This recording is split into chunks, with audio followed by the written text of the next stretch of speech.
Welcome to FISM News. I'm Samuel Case. I'm Renata Kiss. And tonight, Donald Trump narrowly survives an assassination attempt. Meanwhile, the Republican National Convention begins despite the shooting. And we explore the attack's implications on the November election.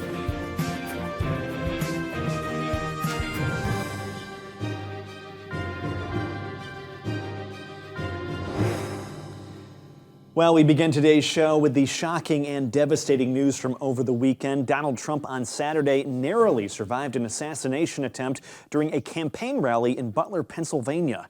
A gunman fired at the former president, piercing the upper part of his ear when Secret Service then quickly surrounded Trump, who then momentarily resisted their efforts, defiantly pumping his fist in the air and mouthing the word "fight" before then being led away. Take a look at what happened.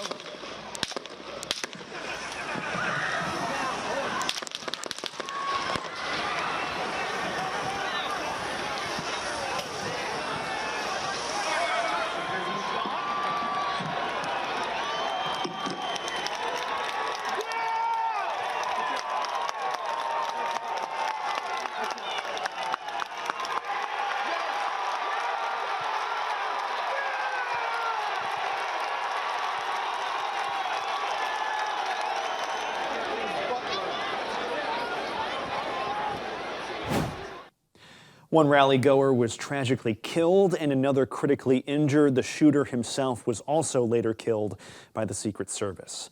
Saturday marks the first assassination attempt on an American president since Ronald Reagan back in 1981. Trump was reportedly in good spirits at the hospital. He later released a statement saying that night, quote, "I was shot with a bullet that pierced the upper part of my right ear. I immediately knew that something was wrong in that I heard a whizzing sound, shots, and immediately felt the bullet ripping through the skin. Much bleeding took place, so I realized then what was happening." He said, "God bless America." He then went on to also thank the Secret Service and extended his condolences to the families of the other victims. Meanwhile, about 2 hours after the incident, President Biden condemned the assassination attempt, saying there is no place in America for violence like this. Biden said this is one of the reasons why the country must be unified. Look, there's no place in America for this kind of violence. It's sick. It's sick. It's one of the reasons why we have to unite this country. We cannot allow for this to be happening. We cannot be like this. We cannot condone this. According to CBS News, the White House and a Trump advisor confirmed that the same night that President Biden spoke with Trump on the phone, but did not give any details. The President and First Lady Jill Biden also offered their condolences to the family that lost a father and a husband in the shooting while protecting his family. They also extended prayers for those who have been injured. Meanwhile, yesterday, Biden said that as the investigation goes on, Trump will receive extra security measures, including at the Republican National Convention. As this investigation continues, here's what we're going to do. First, Mr. Trump, as a former president and nominee of the Republican Party, already receives a heightened level of security. And I've been consistent in my direction to the Secret Service to provide him with every resource, capability, and protective measure necessary to ensure his continued safety. Second, I've directed the head of the Secret Service to review all security measures for the Republican National Convention, which is scheduled to start tomorrow. And third, I've directed an independent review of the national security at yesterday's rally to assess exactly what happened. And we'll share the results of that independent review with the American people as well. Meanwhile, more information is emerging about the shooter. He's now been identified as Thomas Matthew Crooks. He's a 20-year-old from Bethel Park, Pennsylvania, a town about an hour away from Trump's rally in Butler. Officials say he was armed with a semi-automatic rifle, which may have belonged to his father. We're not sure yet. Investigators also discovered what appeared to be explosive materials in his car, though forensic results have yet to officially confirm that that is in fact the case. Now, as far as his motive goes, that is also still not clear. Records show he was a registered Republican on the one hand, but on the other, he also made a donation to a liberal PAC the day the President Biden was inaugurated back in 2021. The FBI says his social media contained no threatening language, nor did he have a history of mental health issues either. They also say he acted alone in the shooting. Meanwhile, the Secret Service is facing intense scrutiny following the attempted assassination of former President Trump. Both elected officials and members of the public are questioning how the nation's most elite security service missed the would-be assassin climbing onto a building about 150 yards away from the former president. In a statement, the Secret Service admitted that the gunman was able to fire multiple shots before being killed by law enforcement snipers. However, they said they're still investigating the situation. Criticism of the agency only increased after it was revealed that other rally-goers saw the gunman on the roof and notified law enforcement in addition to taking video. We're pointing at them. The police are down there running around on the ground. We're like, hey, man, there's a guy on the roof with a rifle. And the police were like, huh, what? You know, like they didn't know what was going on. You know, we're like, hey, right here on the roof. We can see him from right here. We see him. You know, he's crawling. And next thing you know, I'm thinking to myself, why is Trump still speaking? Why have they not pulled him off the stage? I'm standing there pointing at him for, 2-3 minutes. Secret Service is looking at us from the top of the barn. I'm pointing at that roof, just standing there like this. And next thing you know, 5 shots ring out. Secret Service Director Kimberly Cheadle is now facing calls to resign after Saturday's incident. Critics have accused Cheadle of focusing on diversity hiring above safety. At the time of her hiring by President Biden in 2022, it was reported that her top goal was to have at least 30% of the Secret Service agents be female by 2030.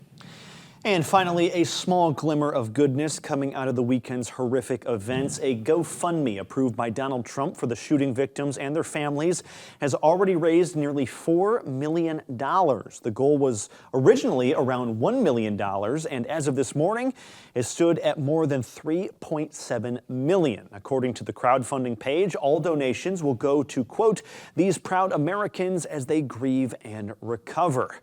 Meanwhile, firefighter Corey Campatori, who lost his life at the rally, he's being hailed as a hero for shielding his wife and daughter when the gunfire first began. Pennsylvania Governor Josh Shapiro has now ordered flags to be flown at half-staff in his honor. Corey was a girl dad. Corey was a firefighter.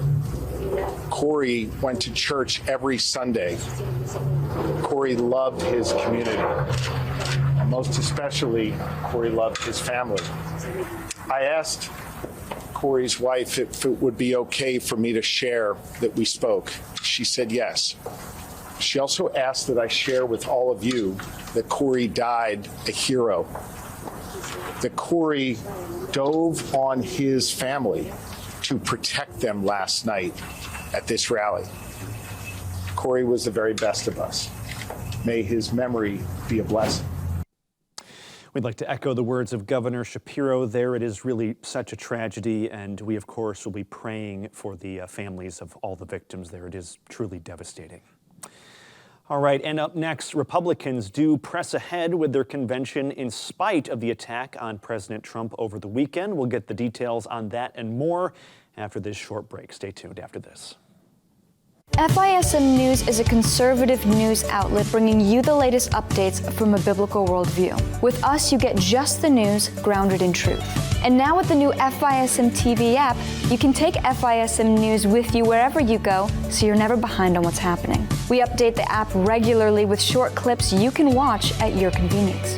So go ahead, visit the App Store and download the FISM TV app. Start exploring all of our content anytime, anywhere. There are moments in life that define us. Choices determine the courses we take. Choices that create life, or those that save a life. And some make life worthwhile. There are decisions to stay, or to go, to remain the same, or to grow. Sometimes we pray and make peace. Other times we take a stand for what we believe.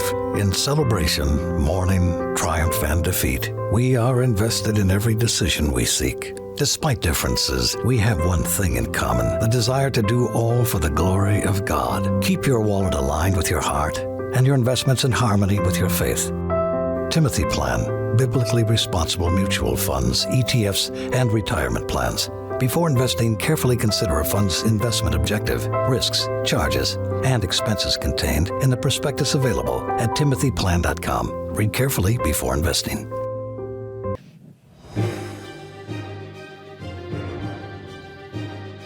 And welcome back to FISM News. I'm Renata Kiss.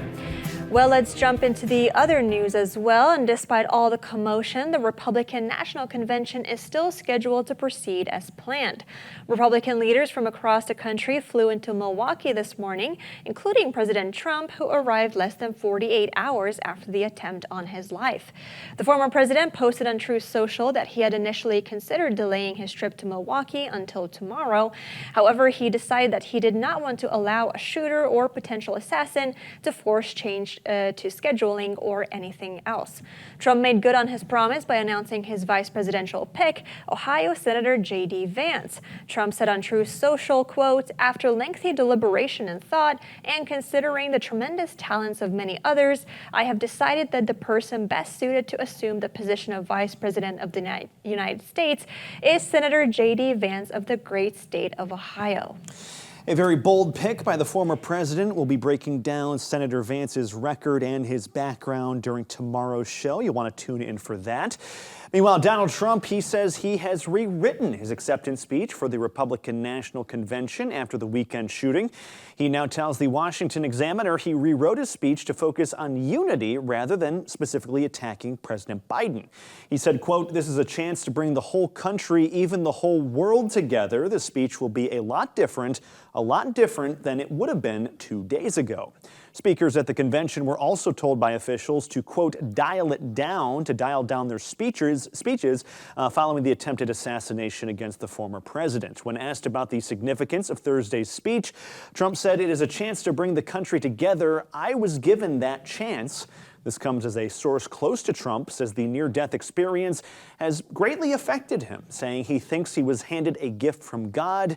He just can't believe it. And you know, Renata, watching the clip of Trump being shot, it's hard to deny that God's hand was there, because if you watch it, he just turns his head at the right moment. If he had kept his head looking ahead, I don't think he'd be here anymore. And that's really a blessing to the country. It would be just devastating if we lost him. Yeah, it was definitely an act of God for sure. And I just hope that maybe Trump has a come to Christ moment, potentially. Truly incredible. Yeah. Well, meanwhile, House Speaker Mike Johnson said Congress will launch a full investigation of the attempted assassination. I've already announced that Congress will do a full investigation of the tragedy yesterday to determine where there were lapses in security and anything else that the American people need to know and deserve to know. But in the meantime, we've got to turn the rhetoric down. We've got to turn the temperature down in this country. We need leaders of all parties on both sides to call that out. Chairman of the House Oversight Committee, Republican Representative James Comer, has requested Secret Service Director Kimberly Cheadle to testify before Congress on July 22nd. Meanwhile, Republican Senator Josh Hawley also wrote a letter to Democratic Senator Gary Peters, who is also the chairman of the Senate Homeland Security and Governmental Affairs Committee, demanding a probe into the attack. Here's Speaker Mike Johnson saying what Congress will be expecting from these investigations. I asked Secretary Mayorkas last night, my first question is, were drones being used in the vicinity? I mean, that would be an obvious thing. You would be able to spot someone on a roof. He didn't know when I asked him that question last night. That doesn't mean it didn't happen, but he didn't know last night. We need to know, how could an individual be at that elevation that was seen by apparently bystanders on the ground? How could that not be noticed by Secret Service? Lots more questions than answers this morning. Meanwhile, as Trump is calling for unity, Republicans are also urging Democrats and media outlets to cool down their rhetoric. You heard House Speaker Mike Johnson just a second ago talking about that. He also appeared on CNN yesterday calling out the inflammatory language used to describe the former president. When my colleagues go out, Democrat colleagues, and say democracy will end, the republic will be in an emergency stage if Donald Trump wins for president, it's just not true. It's another election. And when they say that kind of rhetoric and they heat it up like that, there are people out there that take these things to heart and they act upon them. Politicians are not responsible for that.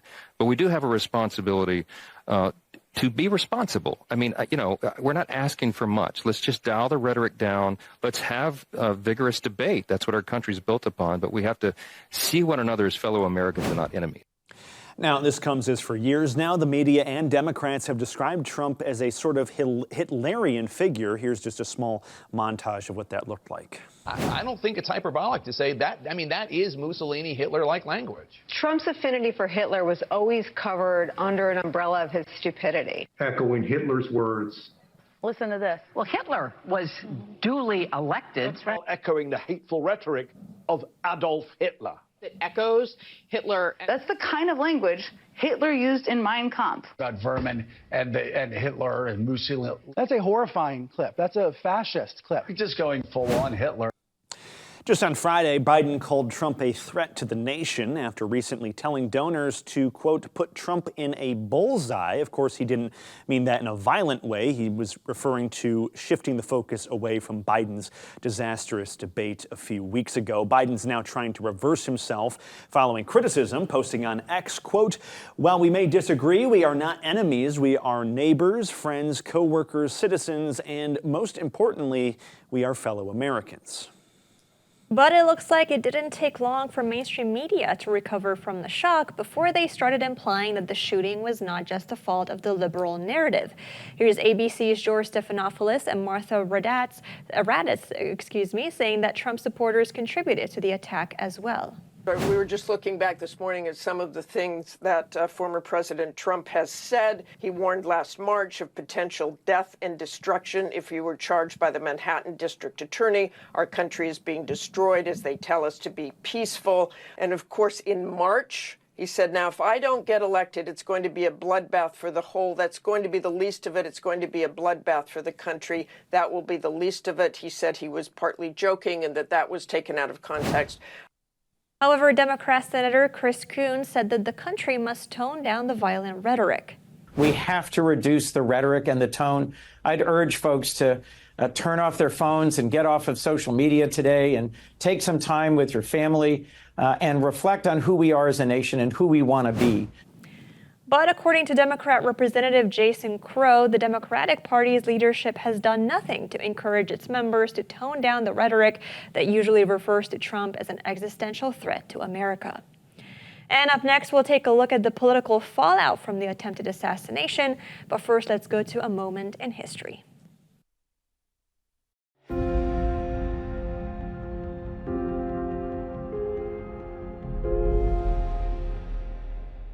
Welcome back to Moment in History. I'm Seth Udinsky. Well, the third decade of the 20th century was a time of fast living, innovation, and kind of having themes of exceptionalism across America in the wake of the victory of the Great War. The decade would become known to us as the Roaring Twenties. Now, as great as it seemed to be, it all came to a grinding halt in 1929 when the stock market endured its most devastating crash in history, driving the country and the world, actually, into the Great Depression.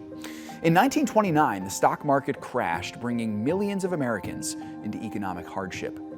Now, to understand the significance of the fall of 1929, when Wall Street imploded and millions lost their assets, we have to understand the decade that preceded it, actually. The Roaring Twenties really lived up to that name in every way. While it was a time of prosperity, it was also something of an object lesson of hubris. Often happens in history when prosperity strikes. People tend to enjoy the good times and abundance without really looking ahead to the future sustenance of that abundance. This happened in the 20s when the market became really overinflated throughout the decade. In the wake of the victory in the Great War, as we mentioned earlier, there was heightened confidence, heightened financial growth, and heightened spending on Wall Street. The first warning signs in this actually began in the summer of 1929, where jobless numbers had steadily risen at the same time that many Americans were borrowing money in business ventures.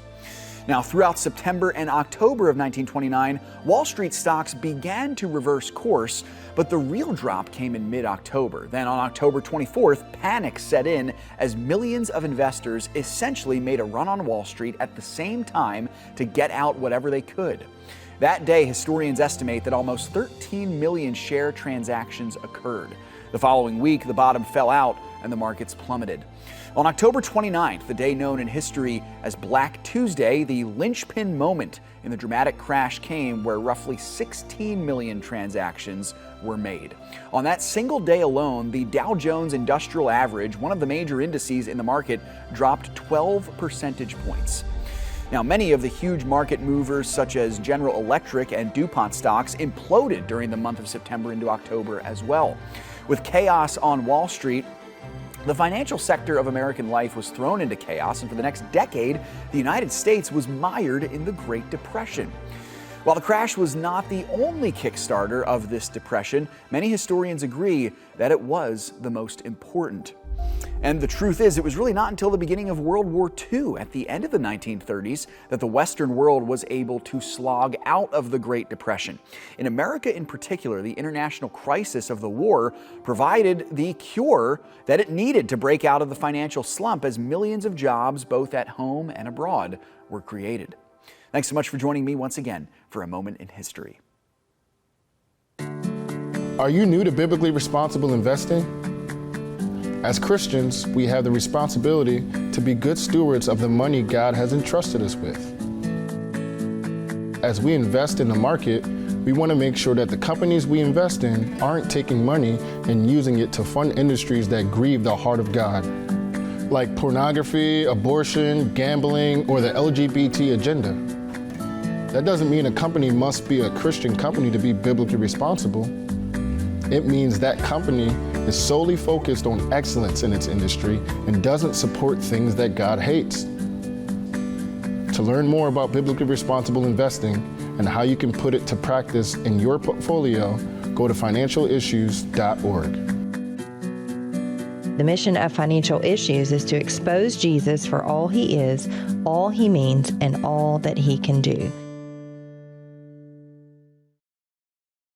On the day I found I was pregnant, I was full of emotions and I just was so overwhelmed, and I don't know if I'm ready for this huge life-altering, changing commitment. I had individuals around me not wanting me to have this child. And somehow, and I was driving and I saw the Women's Help Center sign and I immediately turned in. That just took relief off of me, and I was like, you know what?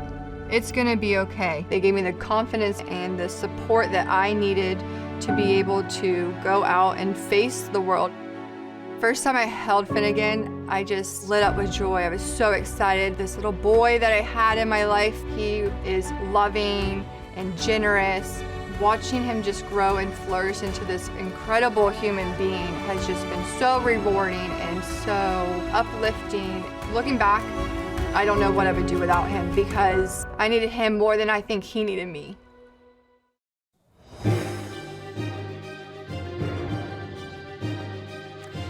And welcome back to FISM News. I'm Samuel Case. For this final segment, we're going to look at the ongoing political fallout from the assassination attempt on Donald Trump. President Biden and many Democrats are taking down ads and pausing fundraisers as they assess how to message going forward. Immediately following the shooting, the Biden campaign sent out a memo to its staffers urging them to refrain from issuing any comments on social media or in public. That same memo also said to pause any proactive campaign communication across all platforms and in all circumstances until we know more. Meanwhile, Republicans are pushing ahead with full force. The Trump campaign sent out a new fundraising appeal yesterday showing a picture of Trump raising his fist after being shot, along with the words, quote, "I am Donald J. Trump and I will never surrender." At the same time, the Democratic Party is likewise pausing their search for a new candidate, at least for now. Dejected supporters are seeing the writing on the wall. One Biden ally said the race is basically over because the party has lost momentum. Another Biden supporter said it would look bad if another person tried calling for the president to step aside in the midst of all this chaos. A longtime Democrat strategist said that while Biden has been trying to calm supporters about his lackluster candidacy, the attempted assassination threw a wrench in his campaign. The person said that telling an old man, in his words, it's time to go is hard enough by itself, let alone after an event like this. Another supporter said, quote, "It's likely the effort to dislodge Biden has ended." Meanwhile, taking a look at the Republicans who believe, despite the attack being absolutely horrific, they do believe that Trump will actually see a boon for his campaign in the fallout. Representative Derek Van Orden of Wisconsin tells Politico he believes Trump, quote, just won the election, with Tim Burchett of Tennessee also saying this will energize the base more than anything. Already, Trump is seeing a bump in support. Immediately after the shooting, billionaire Elon Musk said he fully endorses President Trump and also wished him a rapid recovery. This comes as Trump's victories continue to mount, both politically as well as legally, as earlier this morning, the judge overseeing Trump's classified documents case threw the case out entirely, saying special counsel Jack Smith was improperly appointed. This is a major victory for the former president, as many conservative legal scholars point out that out of all the cases against Trump, this one likely had the most merit. Trump celebrated the ruling on Truth Social, calling for all his cases to be dismissed. Meanwhile, political violence in the U.S. has shocked the world as well, and leaders have been quick to condemn the assassination attempt. More than 30 statements have poured in from world leaders, many describing the act as appalling, sickening, or despicable. British Prime Minister Keir Starmer and German Chancellor Olaf Scholz said that such violence is a threat to democracy. Italian Prime Minister Giorgia Meloni called it a limit that should never be crossed. Meanwhile, Russia, on the other hand, blamed the Biden administration for creating a political atmosphere that encouraged the shooting. However, Putin did not contact Trump following the incident. Meanwhile, Chinese President Xi Jinping allegedly expressed sympathy for the former president as well. And in contrast, former Brazilian President Jair Bolsonaro, a man who survived a stabbing during his own presidential campaign, told Trump, quote, "See you at the inauguration." Bolsonaro is a very Trumpian figure, so that kind of fits. Meanwhile, it's not just world leaders, but Christian and faith leaders are also flooding social media with calls to prayer following the weekend's events. Oh, excuse us there. Evangelical leader Franklin Graham, he posted this, quote, "I thank God that former President Donald Trump is alive," while also saying he is praying for the victims as well as their families. Meanwhile, focus on the family. President Jim Dolly, he expressed gratitude that Trump was not seriously injured. He also asked Christians to, quote, "call on our mighty and merciful God to comfort all those affected." At the same time, Southern Baptist Theological Seminary President Al Mohler, he's calling for prayers for the entire country. He says this kind of attack is an attack upon our entire political system. Finally, this is just a couple, but our final one for this list is Texas-based Pastor Jack Graham. He urged for greater unity following the attack. He said, "At a time like this, we are not Democrats or Republicans. We are Americans praying against the evil works of darkness." And we, of course, at FISM News would like to join all those pastors in those prayers. We really do need to be praying for our country at this time. Amen. Well, that's our program for today. Thank you so much for joining us, and please visit fismnews.tv for more content. That's right. Plenty going on in the world these days. For any updates until our next show, you can follow us on social media or download the FISM app. Thanks so much. God bless, and we'll catch you tomorrow night with more news coverage. See you then.